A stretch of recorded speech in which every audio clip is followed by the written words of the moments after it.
Kia ora team, how are we all doing today? Hopefully you're all doing okay. I'm doing pretty well. Just let me know if everything is coming through clearly. I can see a lot of you have given answers in the chat already, which is fantastic. And all those answers look good.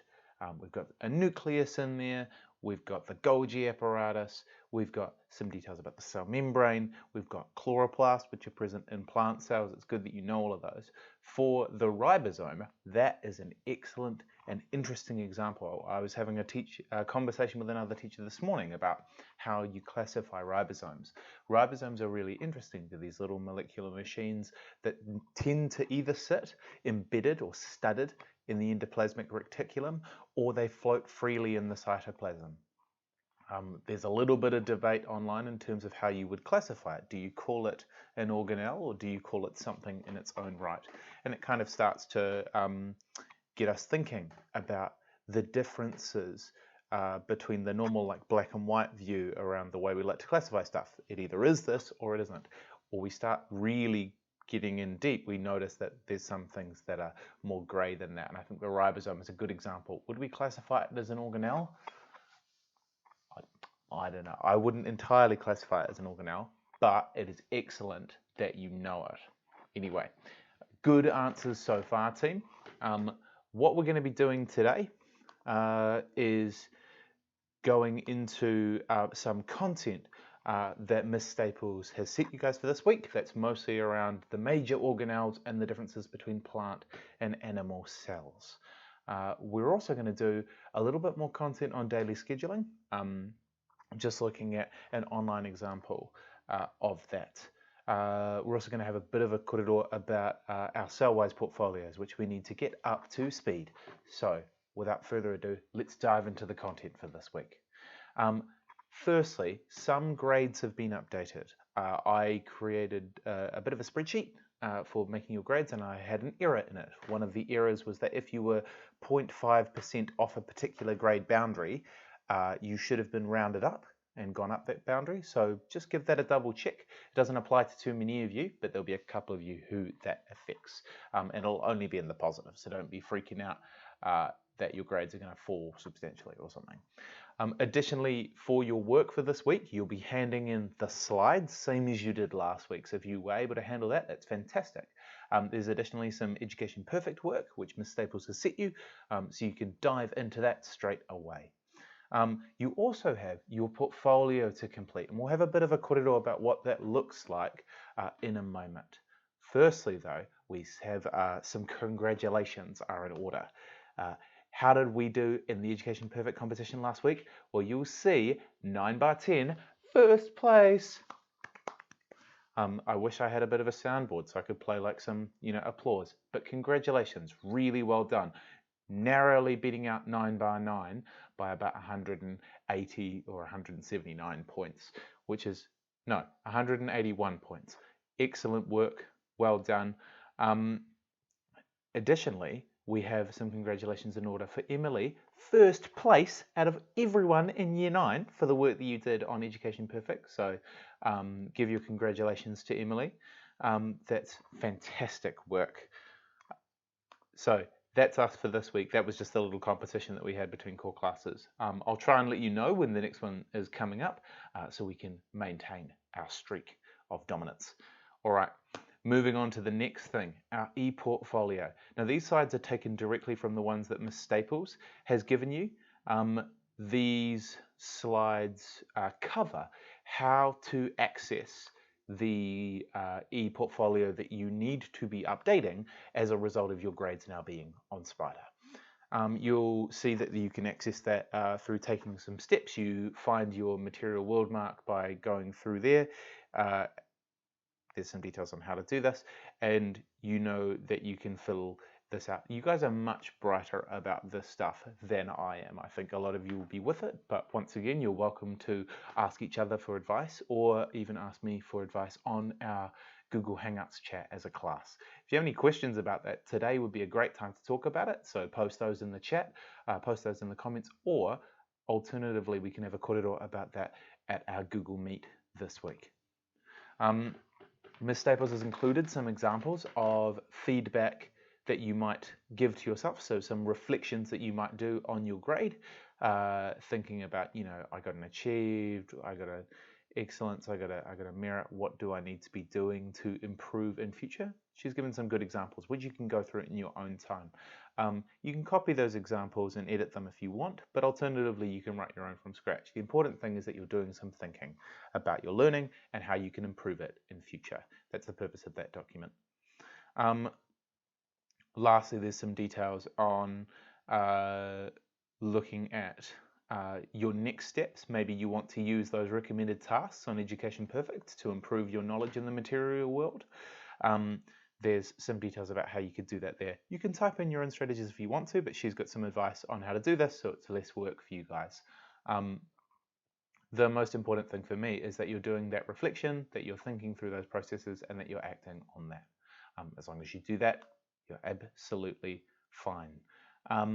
In regards to the evidence, you don't have to put this. So you could just put your material world percentages there, so your percentage completion, but it could be anything. It just makes it easier if you've already got those numbers, because I know that you've done the work in Education Perfect. That will be telling you exactly what you need to be putting in there. It makes things easier, hopefully. Hopefully that answers your question there, Emily. If you have further questions, you're welcome to ask them, or if you want clarification on that, I'll try my best to answer them. Okay, moving on to the content for this week. As you know, Ms. Staples has put up a bunch of information for you, which is fantastic. So there's some videos up there for you about the major cell structures. Hopefully that covers the major organelles. I think in that video they would talk a little bit about ribosomes, which is really interesting, as well as other things like the nucleus, mitochondria, endoplasmic reticulum. Hopefully you're all feeling a little bit comfortable with those after watching that video. There's also some definitions there for key organelles, so that information is accessible for you. There's some details here about the classwork for lesson 1. There are 3 lessons this week for you to have a look. I think 3 lessons worth of content plus our Google Meet, if I remember correctly. There's some additional SciPad pages for you to complete there. So just a reminder, if you're able to complete those, that will help with your learning. Not everyone's going to have their SciPad at home, so it's not 100% compulsory if you don't have access to that. But hopefully you're able to complete that work, and this shouldn't be too much or too little for you. We can have a korero about that on the Google Meet, or you can pop that in your weekly reflection form, which I'm hoping that you've all done. Remember, I'm going to use that as a proxy for the role at the moment. So if you're able to complete that, if you haven't done it, maybe open a tab now and just get it done. That would be fantastic. You can see that this Education Perfect content is estimated at being 13 minutes for this one lesson. Ms. Staples is trying to make sure that the content that's on Education Perfect, you shouldn't have to be working ridiculous hours to get through. Hopefully that's all clear for you. You're welcome to go and do those extra quizzes and races though, if you feel like they're a fun use of your time. All right, there's some notes here that she's asked you to fill in. Using what you've learned from those videos and from that content before, you should be writing in the organelle that has the function here, or writing in the function of the organelles listed here. Hopefully that should be pretty straightforward for you to work through. Additionally, there's a really nice video here about onion skins, about how to look at the cells in onions. This is a really interesting experiment that if we're at school we would do. It's one of my favorites, a classic at school, but you can still do this at home potentially given your situation, and you're welcome to have a look at this video as a reference of what you'd expect to see were you able to do this experiment, and you should be able to follow along in your SciPads for details on this. You don't have to do that, but the important thing is what you do on the next slide, which you can use for reference here, is uploading a picture of the cell that you draw based on what you see. So hopefully that's clear for you. Follow along with this video, draw an onion cell in your notes and upload the picture into the slide, and then when you finish the assignment for the week, you upload it. That's your task. and I can go in and check how you guys are going and give you guys some feedback. That's one of my jobs for this week. There's a little extension activity there for you as well, if you're interested in that sort of thing. Okay, just checking if you're, just to go back to the previous slide, hopefully that SciPad task is clear. If you're still a little bit unsure, just post in the chat, and I'll try my best to explain any parts that you're confused with. For this one, just for this extension activity, it's creating a wanted poster. So the key thing here is about including that scientific detail in a creative way. I always like doing this sort of one. You can see Ms. Stapper's got a fantastic example there of the cell membrane and some details around that.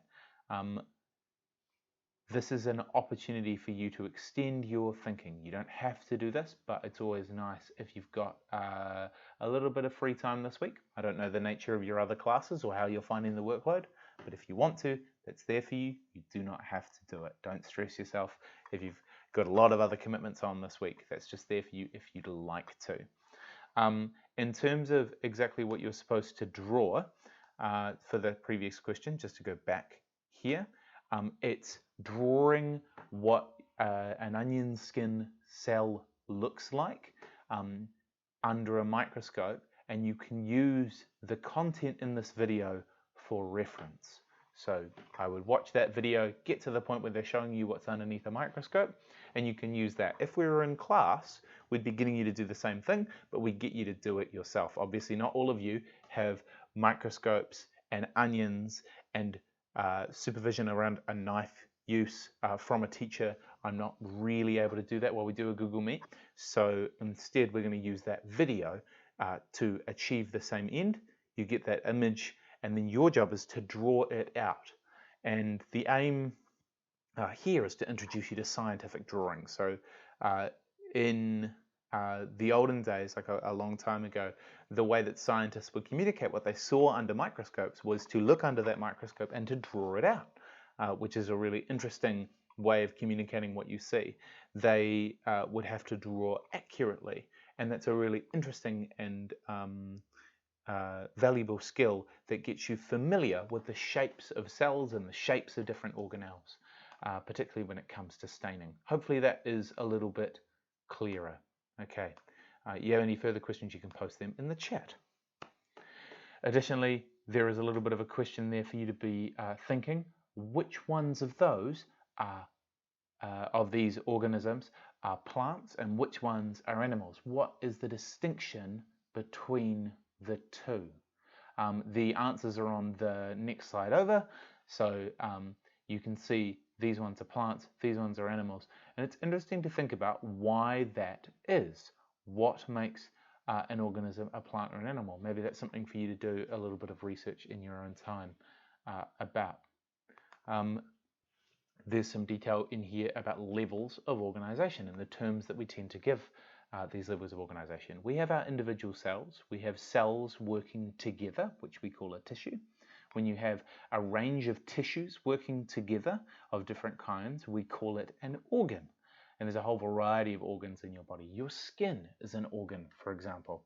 When you have a bunch of organs working together, we call that an organ system. Good example of that is your digestive system. Another good one would be your circulatory system. That's with the heart and your blood vessels and various other things. We've also got your respiratory system, which is how we breathe. And that is all contained, all of these different systems, when they're all combined together, make an organism. They make you. Those levels of organization and understanding what we're talking about at different steps is really important, because if I'm talking about an organ, I need you to know what level of structure I'm talking about. If I'm talking about a tissue, that's a very specific biological word. It's quite different to the way we use it in everyday life, where we're talking about tissues like a box of tissues. It's important that you know those terms and understand that we're talking about those levels of organization, those ways that things are built together. There is a definition in there for you about the difference between plants and animals. Here you can see that plants are producers. They make their own food. They take in carbon dioxide and they release oxygen. They are unable to move to reproduce. Animals are consumers. They eat food to get energy. They take in oxygen and release carbon dioxide, and they can move to reproduce. Obviously, there are some organisms that live on the boundaries of this and have some quite interesting ways that they work.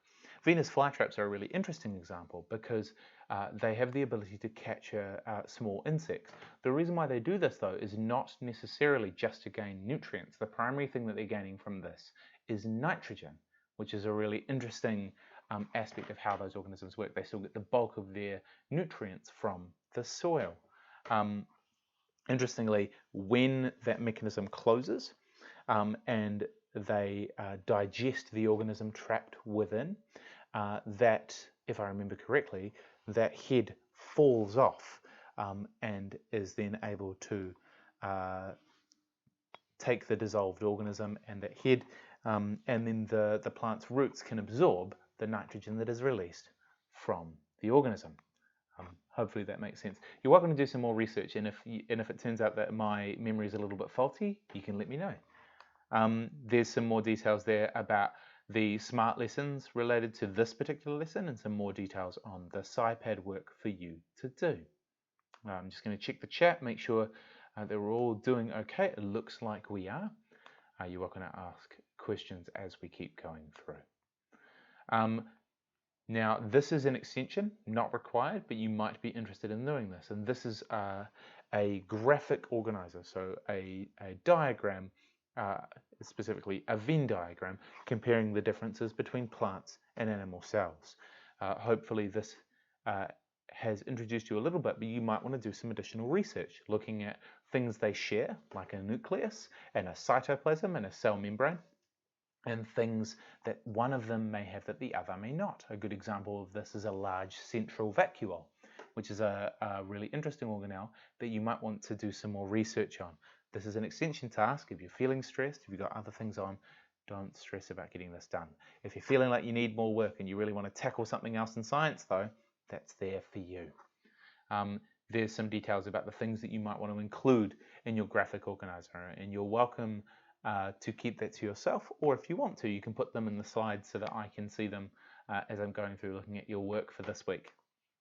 Lastly, there's a little bit of independent work answering these three questions. In which cell organelle do you think is most important and why? How do plant cells make their energy to carry out their functions? And which cell organelles are present in both plant and animal cells? You're welcome to add more slides if you need more space to answer these, or you're welcome to just type them there. The important thing is that you're getting that done, you've done your thinking, you've demonstrated that, and that when I go and have a look at this, I can see that you've done the work for this week. You guys are seeming to have been doing a really good job with that, which is absolutely fantastic. Radio, I'm just going to quickly check the chat, make sure there's no pressing questions, because that is the end of our content work for this week. What we're going to move on to now is just a little bit more detail about scheduling.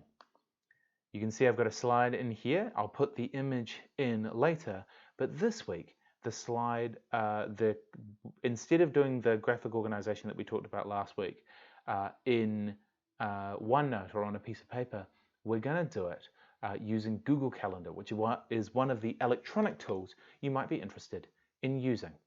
Let me just change over to that. So hopefully that should all be working okay, and you should be able to see on my screen that you can see here I've got the calendar app open, I've got today open, you can see my week.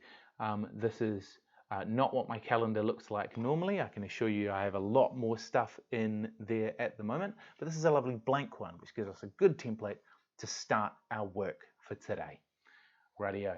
I'll just double check, make sure we've got, okay. Just before we dive into this, I will answer those questions in the chat. So in terms of how you draw a big onion cell, I'll see if I've got my pen around with me, because that would make life easier, wouldn't it? Hold on.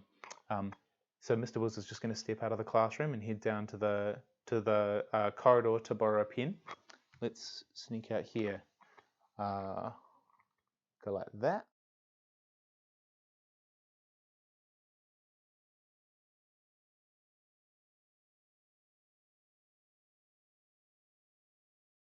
And I'm back. Okay, hopefully that all worked out and it didn't look too funky. Let me see. Okay. Let me see. There we go. Okay. Looks like everything is going okay. I'm going to present a really funky view and open up OneNote so that I can demo this for y'all, which will hopefully make things easier. One moment. Onion skin cell. And if I go, now you can see me in many views. There we go. This should be working out okay. What I can do is say we're looking down our microscope, or we're looking at that video online and we see a view down the microscope. What you should be able to see is an interesting set of hexagonal or some sort of shapes like this. They might look like this, they might look a little bit more angular, but what you should notice is that they have a particular arrangement. You should be able to see the edges of those cells. What you should also be able to see, depending on the way that they've done it in the video, and I haven't looked at that just yet, is that they've included a particular stain.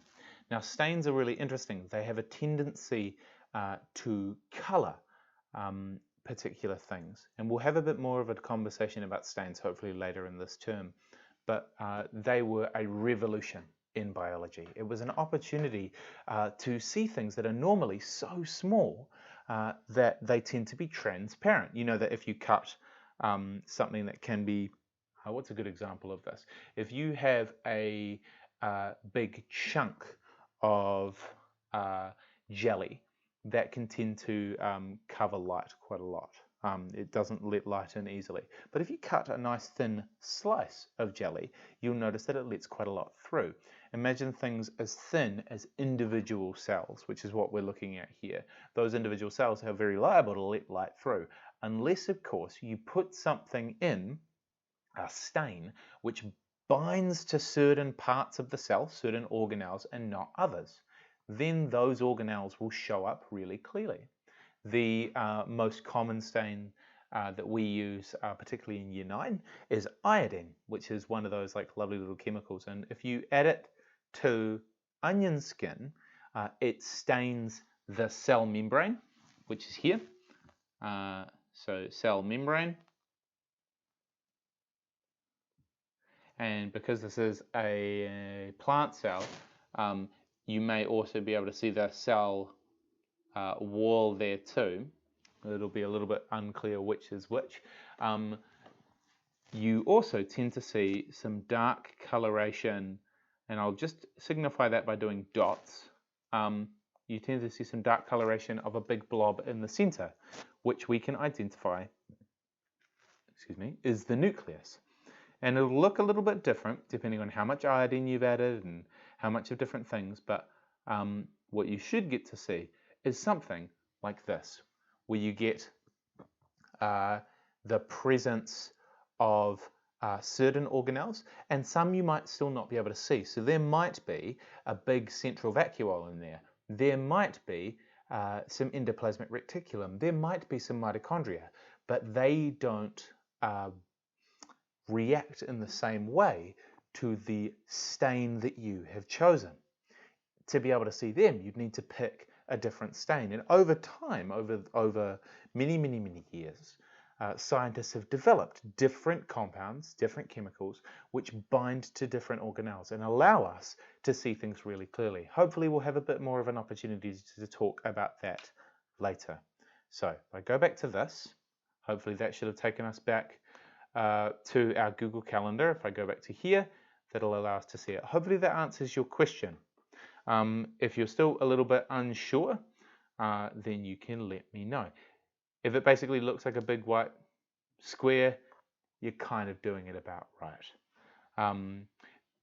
It also depends on which angle you cut it through though, right? Because different different shells. Different cells look different based on what orientation you're cutting them in. If we've cut them like that, they'll be, we'll just see like a little circle. If we cut them long ways, we might get like a nice big flat shape. Depends on how you're cutting them or how you're looking at them under the microscope. So different preparations, different views, that you get the idea. Okay, let's move on. If you've got further questions relating to this, please let me know. But what we're going to do now is a little bit of planning. So we can see we've got our full day here. It's Tuesday, so we're just going to imagine that we're planning for our day today. You can see the way that I've got this calendar currently set up, it's the week starts on a Sunday. You might want to change that so the week starts on a Monday. You can do that in the settings. We might, if we were planning for tomorrow, look at what we've got on. Now, we don't have anything between midnight and hopefully 8 a.m. other than maybe getting up sometime around 7:30. So you might say wake up and put that there. But outside of that, we might not have anything on because we should be asleep, hopefully. Depends on your situation. But obviously for different people, you've got different things going on in your life. You might want to put in, if you did have something that you needed to get done in the middle of the night, you might want to put it there. But hopefully we're reserving that time for our very important sleep so that we can be active and awake and focused during the remainder of the day. Okay, we're going to give ourselves an hour. That's going to give ourselves enough time to wake up and shower and that sort of thing. So maybe we include a little bit more of a detail here. And we say wake up, shower, breakfast, get set up for our day. Okay, cool. One useful thing that you can do with online stuff that you can't do with some other ways, and you can see that Google's quite nice that it puts like a little cute image because I've put in breakfast there. It's like, that is breakfast. One thing you can do, which can be quite useful, is you can repeat this task. So you can say repeat daily, weekly, custom. If I do custom, I could say repeat on the days of the week that I'm at school. Every day I'm going to get up at 7:30, except on the weekend when I'm going to get up at 1 p.m. I don't know. It's up to you guys. Hopefully you're not getting up at 1 p.m. because that would muck you up a little bit.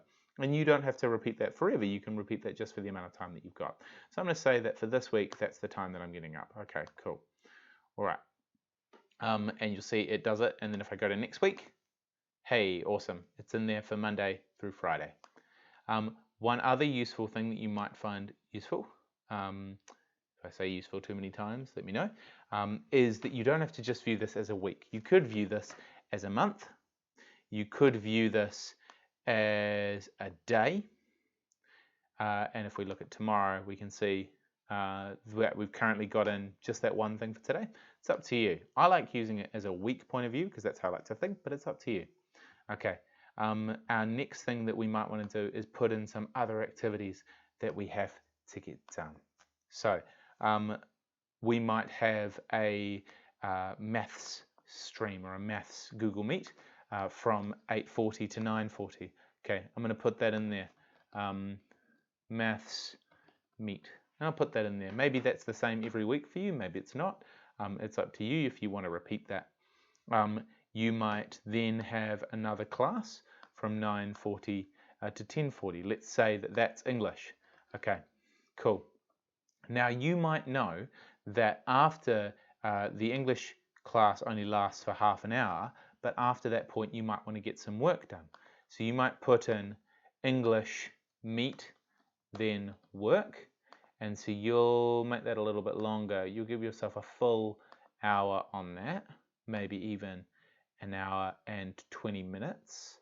And that should give you enough time to get the additional work that you need to get done. Then you might take a break. So you might give yourself 30 minutes to break and now see it's put me there as PM. I would like that to be AM, thank you. After that, it's 11:30. What else do I have to get done today? Oh, well, on this particular day, I know that I might have some homework to science that I need to get done. Okay, that's education perfect. That'll probably take me 30 to 45 minutes. Okay, I'll put it in there. Now what I'm going to do is I'm going to write in my science EP here, but I'm going to give myself an hour's worth of time so I have a little bit of wiggle room, because maybe I'm thinking, actually, I would like to take that a bit slower. Maybe I don't want to rush that too much. And if you happen to finish it earlier, that's fantastic. Maybe your next thing is a lunch break, where you go for a walk with your family, and that's also really good. So you put that in here. And if you happen to finish your science EP early, that's great. You can just spend some more time having your lunch break. That's all good. Maybe after then, you've got one more class that starts at 2:10. Let's put that in here and say that that's social studies. We'll put that social studies. Maybe you don't have like an actual normal class at that time, but you know that you need to have some work you have to get done at that time, so you put that in there. Okay, and that's your day. You've put in all of that work up until 3:10 p.m. Maybe you know that you want to do some exercise, go for a bit of a run. You realize that you don't want to get up earlier than you're already getting up, so maybe you put some time in at 3:30 to go for a run. Okay, cool. That's all good. Maybe you're cooking dinner that night. You're going to help out with your parents. Help out to make dinner.